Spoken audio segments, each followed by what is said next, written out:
Miganur YCP అభ్యర్థి బుట్టా రేణుక ఎన్నికల ప్రచారంలో దూకుడు పెంచారు. రోజుకు 5 గ్రామాల్లో ఎన్నికల ప్రచారం నిర్వహిస్తూ ఫ్యాన్ గుర్తుకు ఓటు వేయాలని అభ్యర్థిస్తున్నారు. గడప గడపకు తిరుగుతూ గ్రామాల్లో రోడ్ షోలు నిర్వహిస్తున్నారు. ప్రస్తుతం ఏపీ ప్రజలు చంద్రబాబును నమ్మే పరిస్థితి లేదన్నారు బుట్టా రేణుక. టీడీపీ అధినేత సూపర్ 6 అంటూ మరోసారి ప్రజలను మోసం చేసేందుకు సిద్ధమయ్యారన్నారు. 2014 ఎన్నికల్లో ప్రజలకు హామీలు ఇచ్చి అధికారంలోకి వచ్చిన చంద్రబాబు ఒక్క హామీ కూడా నెరవేర్చలేదన్నారు. ఈ ఎన్నికల్లో ప్రజల ఆశీర్వాదంతో మరోసారి జగన్ సీఎం అవుతారని ధీమా వ్యక్తం చేశారు బుట్టా రేణుక.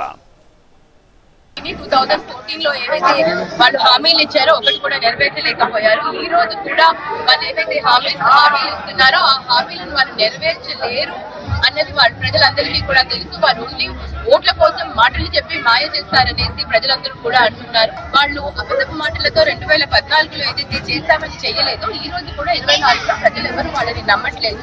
చేసిన వ్యక్తిని జగనన్న ఇన్ని సంవత్సరాలు 5 సంవత్సరాలు ఆయన సంక్షేమ పథకాలు ఇచ్చారు కాబట్టి ఆయన మాట మీద ఉండే వ్యక్తి అని ప్రజలందరూ కూడా జగన్ వైపే ఉన్నారు.